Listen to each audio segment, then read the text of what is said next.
What if I told you that the ache in your chest, the quiet questions in your soul, and the weight you've been carrying in silence aren't random? What if they're part of something sacred? You didn't click this by mistake. You're here because deep down, you've felt it too. Something's missing. Something needs to change. And maybe, just maybe, this is the moment you finally stop running and start listening. Because what you're about to hear, it's not just words. It's a message you were meant to receive. Don't scroll. Don't silence what you've been trying to ignore. This could be the beginning of everything. What if everything you believed about your life, your purpose, your timing, even your struggles, was about to be turned upside down? What if you're not just going through a difficult season or facing an ordinary decision, but standing at the very edge of something sacred? What if, right now, without you even realizing it, heaven is whispering to your soul, urging you not to scroll past, not to brush this moment aside? Because this, right here, is a divine invitation. Not everyone will hear it. Fewer will recognize it. Even fewer still will respond.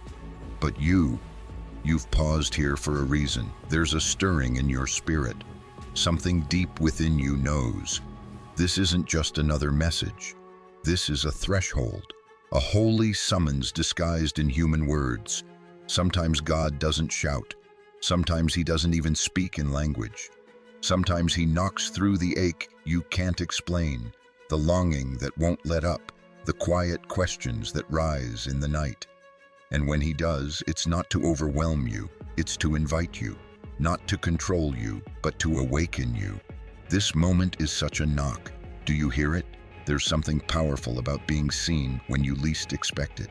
When you feel invisible and someone looks into your eyes and says, I see you, I know where you are, I know what you're carrying. It breaks something open, and that's what this is. God sees you, not the version of you that you show the world, not the curated self, the filtered image, the well-spoken answers.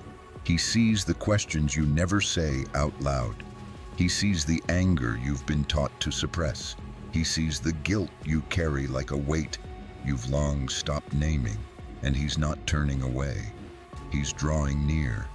There is something profound, something terrifying and beautiful about being fully known. And right now, God is stepping into your space, not as a critic or a judge, but as the one who shaped you, who knows what you were made for, and who sees how far you've drifted from it. The truth? Most of us don't drift deliberately. We don't wake up and say, today I'll lose my soul. We just get busy, distracted, disconnected, until one day we realize our life feels hollow, our achievements don't satisfy, our relationships are shallow. We look at ourselves in the mirror and wonder, how did I get here? And more frighteningly, where am I going? This is why the whisper comes. God doesn't barge in with chaos. He slips in with questions, soft ones, simple ones. But they unravel everything. Where are you going? What are you becoming? Are you still listening? These questions aren't meant to shame you. They are meant to awaken something buried. Your capacity to feel again, to hope again, to believe that life can be more than schedules, noise, and superficial success, to believe that you were created for connection, not confusion, that love still seeks you even now. But here's the tragedy. Many never answer the whisper. They silence it with entertainment, drown it in distractions, mock it as sentimentality. And the more they resist, the quieter the voice becomes, not because God stops calling, but because our hearts grow deaf. There's a reason this moment feels weighty, because it is. It's the intersection of choice and calling, the place where your response will either deepen your distance or open a door to something you've long forgotten, the nearness of God. Some hear this and think, it's too late for me. They carry years of detours, regrets, betrayals, some their own, some inflicted by others. They think God has moved on, or maybe worse, never cared to begin with. But hear this, if your heart is still beating, you're still invited. God's invitation does not expire. His whisper does not fade. His presence does not abandon those who once wandered. He's not waiting at some distant spiritual peak, arms crossed, expecting you to climb your way back. He's already walking toward you, here, now, but there's a catch. He won't force your response. Love never forces, it only invites. And so this is the moment where everything pivots, not because you tried harder, but because you chose to listen, not with your ears, but with your spirit. You may ask, but how do I know it's God speaking? Because the words are not trying to control you, they are calling you into freedom. They don't manipulate, they restore. They don't inflame your shame, they offer release. That's how you know. God's voice always carries peace, even when it pierces. It always brings light, even when it reveals darkness. And it always offers a way forward, even when it asks you to face the truth. That's what makes this a sacred invitation, because it doesn't flatter you, it beckons you to a deeper honesty, a truer self, a holier love. Imagine with me for a moment, what if you stopped ignoring this feeling? What if, instead of numbing it, you let it lead you? What if the whisper you've been pushing away is the very thing that could heal what's been fractured inside you for years? What if the ache you carry is not a sign of weakness, but an invitation to come home? God doesn't need you to have the answers. He just needs your attention, your willingness, your yes. The path ahead isn't mapped in certainty. It's not lined with guarantees, but it's filled with presence, His presence, and that is enough. Too many people wait for signs in the sky while ignoring the stirrings in their spirit. But God's most powerful invitations often come without spectacle. They arrive quietly in moments like this, through words like these. They carry weight not because they're loud, but because they're true. You are not here by accident. You were drawn, not to be entertained, to be encountered. And now you must choose. Will you press in or walk away? Because what waits on the other side of your response is not just a better day or a more peaceful mind. It's the transformation of your very life. He is whispering, and your heart knows it. Will you listen? Will you respond? Or will you turn away? The invitation stands. Which one speaks to your heart more deeply right now? A. I've been sensing something deeper calling me, and I want to understand what it is. B. I've been ignoring the quiet voice inside, but I know I need to turn and listen now. Drop your answer in the comments, A or B, and share a few words about why. Your story might encourage someone else today. There are moments in life when silence is louder than thunder. When you're sitting alone in your car after a long day, engine off, phone quiet, and suddenly, without a word, you just know something has to change. That's what happened to Jordan, a 37-year-old father of two, sitting in the parking lot outside a faded church in Auburn, Tennessee. It wasn't a planned visit. He wasn't religious, but something. Maybe it was the weight of months of quiet discontent. Maybe it was the echo of a memory from childhood when his grandmother used to pray over him. Maybe it was just divine mercy had driven him there. He didn't go inside. He didn't even get out of the car. But in that stillness, Jordan faced the one question we all eventually must. Which way is my life really going? We make hundreds of decisions every day. What to eat, what to say, who to reply to. But there are deeper decisions, ones we don't always recognize as choices, like the decision to stay silent when truth would cost us, the choice to keep avoiding that uncomfortable inner nudge, the silent yes we give to habits that chip away at our spirit. Life is not neutral. We are always walking in a direction, and here's the truth many avoid. Not choosing God is a choice. Drifting isn't passive. It's permission granted to a current that pulls you slowly away from who you were made to be. Jordan had made 1,000 small choices in recent years, none of them monstrous, just normal. He stayed up too late, buried his doubts in work, poured drinks when stress mounted, let his marriage go silent because facing hard conversations felt harder than avoiding them. He still believed in goodness, still wanted to be a better man. But wanting and walking are not the same. That day in the parking lot, a question rose like a tide in him. What is the destination of this path I'm on? He had no immediate answer, and that was the beginning of change. Because here's the truth we don't often want to face. Your life is not defined by your intentions. It's shaped by your direction. You can say, I want to be closer to God. But if your daily life is filled with actions that distance you from Him, your feet are walking one way while your mouth speaks another. That misalignment creates not only spiritual drift, but a sense of internal fracture. You stop trusting yourself. You live divided, fragmented, spiritually dizzy. This isn't condemnation, it's clarity. It's a light turning on in the room of your soul. Think about your own choices, not the dramatic ones, but the subtle, repeated ones. What do you say yes to that steals your peace?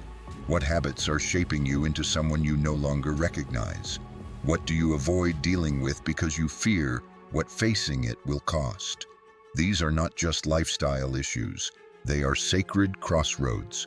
Because every moment, yes, even the dull ones, forms the clay of your becoming.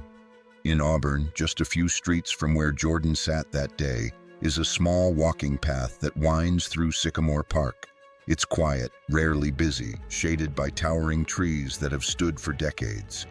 That's where Jordan walked the next morning, not because he had a plan, but because he didn't. He just knew he needed to walk, literally, into something different. He began praying again, not eloquent, churchy prayers, just broken sentences, honest breaths, things like, God, I don't know what I'm doing, and are you even listening? And in that raw space, something changed. Not externally.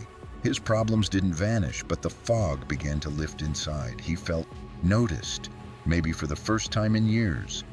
That's often how sacred shifts begin, not with fireworks, but with a choice, a turn, a step, and then another. You might ask, but how do I know if I'm on the wrong path? Ask yourself, are my choices creating more clarity or more confusion? Do I feel more whole or more divided? Are my desires and my actions in agreement, or do they wage war inside me?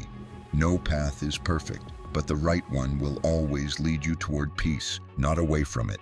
God doesn't expect perfection. He's not tracking your every stumble to tally up your failures. What He watches most closely is your direction. Are you coming closer or moving further away? Jordan didn't become a saint overnight. He still wrestled with impatience, doubt, even anger, but he began making what he called micro decisions. Every morning, one choice, one yes to goodness, one no to a harmful pattern, and slowly, almost imperceptibly, he began to change. This is the sacred strategy, alignment through daily intention. And here's something powerful to try. Jordan created what he named his reflection wall. Each Sunday evening, he'd write on a sticky note, what direction did I walk this week? Then he'd list 3 ways he saw himself either growing closer to peace or drifting into stress and compromise. He didn't judge, he observed. And with each reflection, he course-corrected. You can do this too, because this isn't just about Jordan, this is about you. About the whisper still echoing from part 1, still asking, will you walk with me? In a world that constantly pulls you in 1,000 directions, God is offering something simple but sacred. One path, one purpose, one unshakable identity in Him. But the path must be chosen. No one drifts into holiness. You walk there, intentionally, humbly, honestly. Jordan's story hasn't gone viral. There's no book deal, no spotlight, but ask his kids today, and they'll tell you, Dad laughs more, he listens more, he's lighter. Why? Because the man they see now walks differently than he did before. That's legacy. That's the ripple of sacred choices. And so now the question returns to you, not with guilt, but with holy gravity. Which direction are your steps taking you? Because no one else can choose for you. Not your spouse, not your pastor, not your best friend. This is your soul's decision. And the most dangerous response is not rebellion. It's delay. Don't delay your alignment. Don't defer your healing. Don't wait until life breaks you to realize you could have walked another way. The road to peace is open. The map has been handed to you. The guide is waiting. Now, what will you choose? The human heart is more fragile than we admit. It remembers what we try to forget. It stores shame in corners we no longer visit. It builds walls, not always out of bitterness, but sometimes just to survive. Jordan knew this too well. It had been 2 months since the moment in the parking lot outside Auburn Community Chapel when the silence cracked his soul wide open. Since then, he'd been walking more, praying more, even attending Sunday services sporadically. But still, something inside felt hesitant. He didn't know how to come all the way back, because here's the secret no one talks about when it comes to faith. The return home is rarely dramatic. It's often messy, halting, awkward. The journey back to God doesn't start with trumpets. It begins with trembling. And that was Jordan, standing at the threshold of healing, unsure if he was truly allowed to enter. You see, it's one thing to realize you're drifting. It's another to believe you're still wanted. Jordan wasn't sure if he was too late, too damaged, too inconsistent. He'd told himself 1,000 times that God's grace was real, but he couldn't shake the feeling that maybe grace was for better people, less cynical, less flawed, more spiritual. People who didn't know how deeply resentment can root, how numb a heart can become after being bruised again and again. That's when he met David. David was in his early 60s, a retired mechanic with calloused hands and eyes that had seen more than they told. They crossed paths after service one Sunday at Sycamore Park, where the church occasionally held outdoor gatherings. David had noticed Jordan sitting on the outskirts, always leaving quickly, eyes never quite landing anywhere for too long.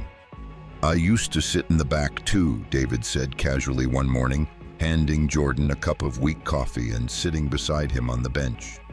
"Felt safer there, like if I needed to leave, no one would notice." Jordan laughed, but his eyes watered. Somehow, David had cut right to the heart of it. Over the following weeks, the two began talking, slowly, cautiously. David shared parts of his own return to God, how he'd spent nearly 20 years estranged, first from faith, then from himself. His voice never carried judgment, just the quiet confidence of someone who had been lost and found more than once. "You know what finally brought me back?" he asked one morning, as the autumn leaves began to turn golden in the park. "It wasn't fear, it was weariness. I got tired of pretending I didn't need God." Those words clung to Jordan like dew on morning grass, because that was the ache he couldn't name. Weariness, not from life's responsibilities, but from carrying a soul that felt hollow. From trying to be strong when everything inside was tired of performing. Maybe that's you too. Maybe you've wandered so far for so long, you've forgotten what it feels like to be whole.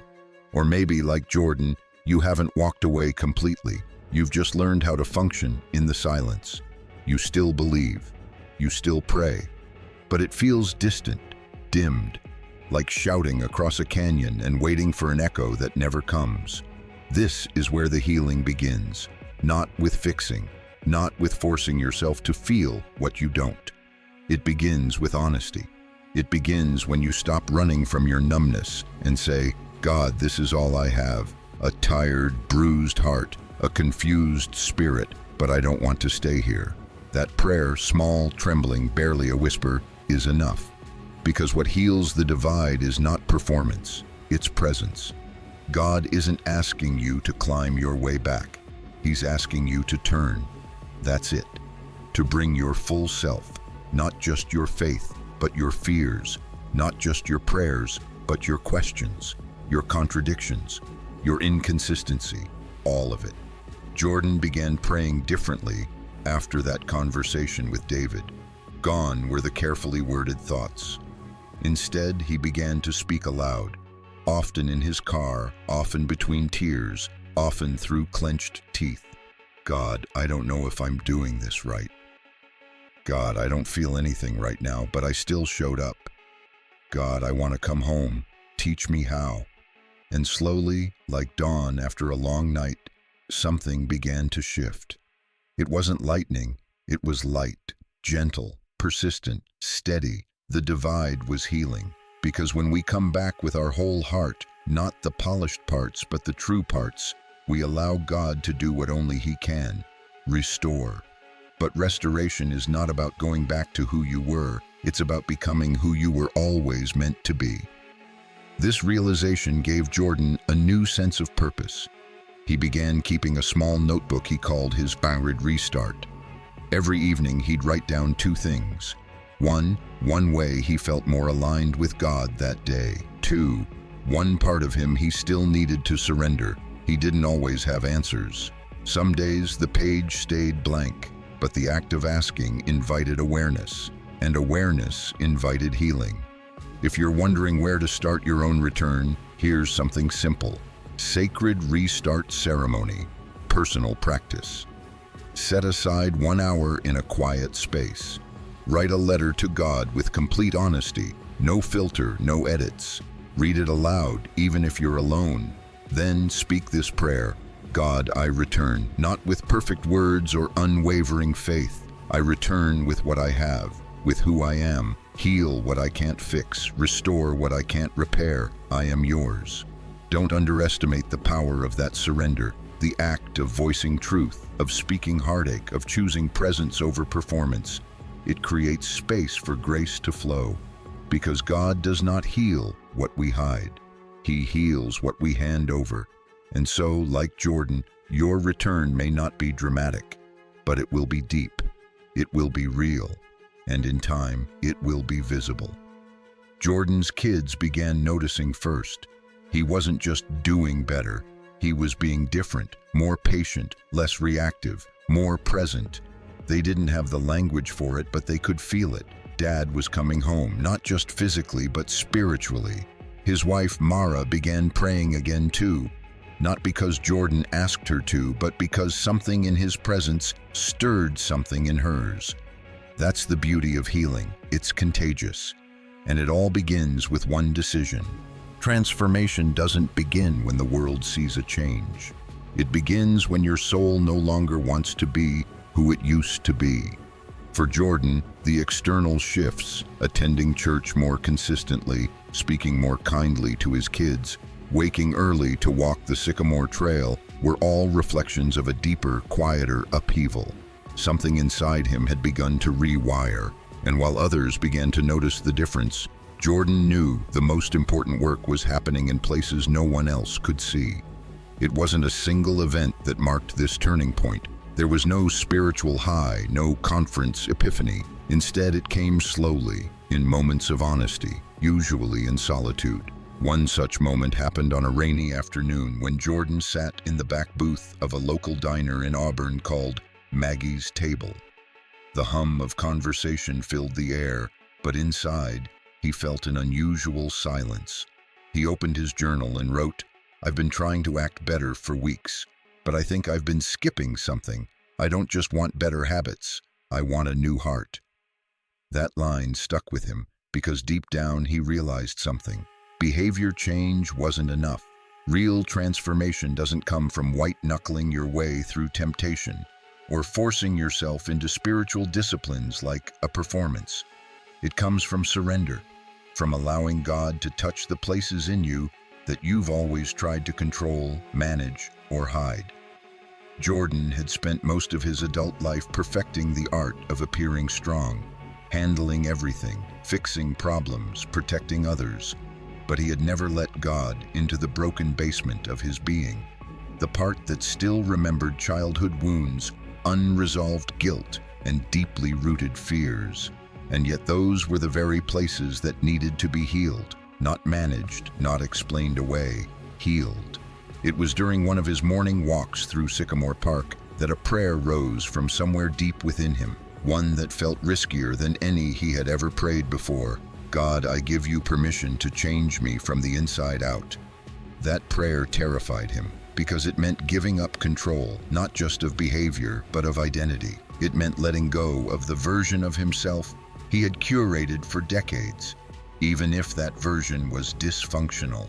It meant surrendering pride and the illusion that transformation could happen on his terms.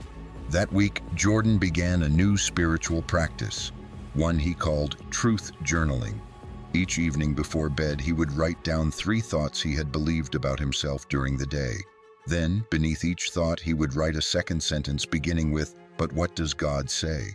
For example, thought, "I'm too inconsistent to be close to God." Truth, "But God says His strength is made perfect in my weakness."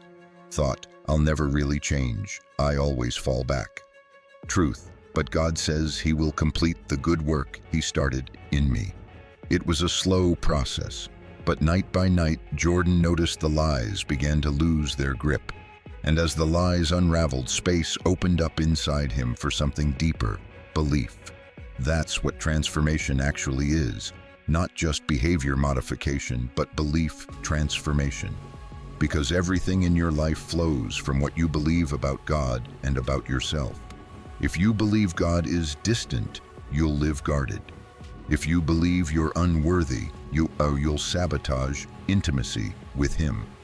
If you believe change is impossible, you'll stop trying long before the breakthrough. But when belief shifts, identity heals. And when identity heals, actions follow naturally. Not because you're forcing them, but because they've become a reflection of your new heart. Jordan's friend David had once said something to him over coffee that now made perfect sense. The biggest miracle isn't a healed body, it's a transformed soul. That miracle was now unfolding in Jordan's life, and it was changing everything. His conversations with Mara, his wife, were becoming more vulnerable, not polished, not perfect, real. He started listening instead of defending, admitting instead of explaining. One night, as they sat on the front porch watching the sky fade into navy, Jordan whispered, "I'm not trying to fix us anymore. I'm trying to let God fix me first." Mara didn't say anything for a long moment. Then, through tears, she said, "That's the first time in years I actually believe you're different." It wasn't the words, it was the presence behind them. That's the fruit of inside-out living. It affects everything, your relationships, your peace, your decisions, even your body. Jordan began sleeping better. He stopped stress eating. He smiled more. The anxiety that used to simmer beneath the surface of his life now had a name and a cause: disconnection from the center of his being. As reconnection deepened, so did peace. Of course, the process wasn't perfect. There were days he forgot to journal.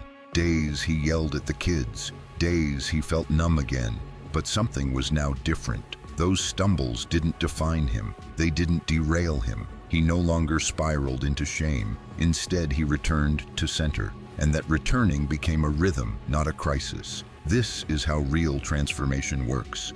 It is not measured by how rarely you fall, but by how quickly you rise, and where you run when you do. Inside-out living is also marked by a new kind of strength, not the self-reliant kind, but the surrendered kind. Jordan began waking each morning with a new prayer. "God, today I want to live from your voice, not mine. From your love, not my fear. Shape me from within."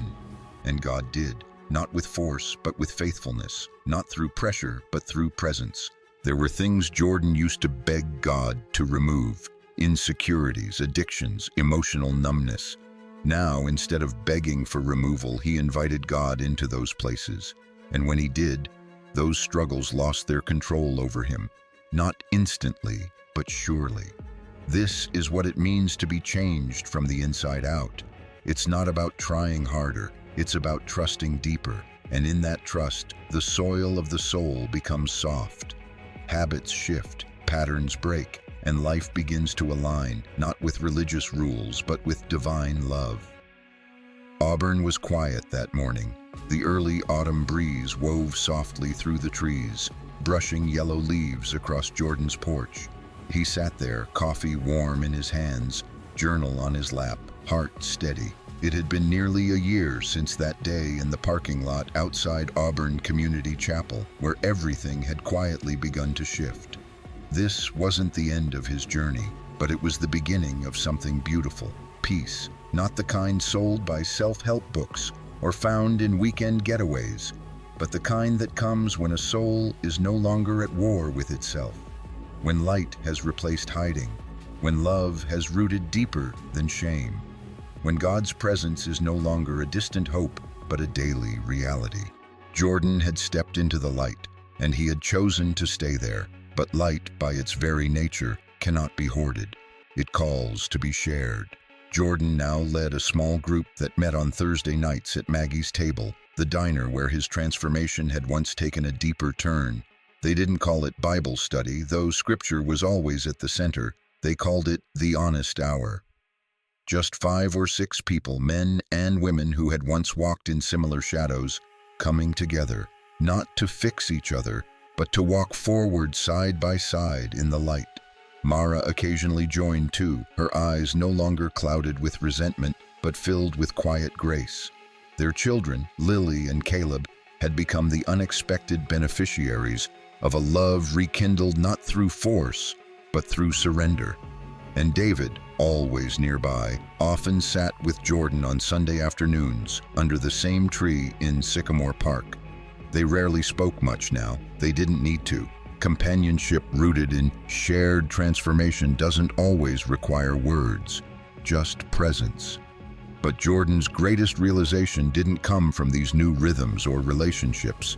It came from one morning walking the trail when the Spirit whispered something he hadn't thought expected. Now that you've stepped into the light, don't just walk, lead. It startled him, because for years he'd seen himself as the one needing rescue, the one returning, the one too late, too broken. But here was God reorienting his identity, not from shame, but from calling, because that's what love does. It doesn't just heal, it commissions. The light you walk into becomes the light you carry, and eventually, the light you become. Jordan knew what that meant. It wasn't about starting a ministry or preaching sermons. It was about living daily, quietly, unshakably aligned with the love that had saved him. That alignment became his daily anchor. He developed what he called daily alignments, a set of 3 simple sacred choices he committed to each morning. 1. Pause before action. Before reacting, he paused to ask, is this choice pulling me toward light or away from it? 2. Presence over performance. He chose to be with people, not perform for them, whether with Mara, his kids, or strangers. 3. Seek and speak truth. He made honesty his language, with God, with himself, with others. These weren't rules, they were rhythms, and they kept his heart aligned, not just on mountaintops, but in the mundane. You see, light isn't about the spotlight. It's about consistency. It's about living one moment at a time in awareness of God's love and letting that love define you, direct you, defend you. But it's not always easy. There were still temptations, still hard days, still old patterns whispering his name. But now Jordan no longer fought them alone. He faced them with the strength of a life built on truth, not pretending. He no longer feared falling because he had learned how to rise, quickly and honestly. There's a kind of quiet joy that follows a soul living in integrity. It's not loud, it doesn't parade itself, but it's unmistakable. You feel it in your body when anxiety no longer rules. You see it in your relationships when love flows without manipulation. You sense it in the mirror when you no longer despise the reflection, but recognize the beloved. That's the light Jordan now walked in, and he realized something else. There are people, maybe many, watching you, not to judge, but to hope. They're watching to see if your change is real, if peace is possible, if return is available to them too. Jordan once stood where they now stand, at the edge of surrender, unsure if they're worthy. That's why he now lives his life not only in the light, but as a light. That's the final transformation, to become not just a receiver of grace, but a carrier of it, to live as evidence that God still speaks, that God still heals, that God still rebuilds lives from the ruins. You don't need a pulpit to preach that. Your presence, aligned, surrendered, shining, is enough. And so the question that began this journey returns once more. Will you walk into the light? Will you live aligned, not with culture, not with fear, not with convenience, but with love? This isn't about being flawless. It's about being faithful. It's about being found. God's love isn't reserved for the spiritual elite.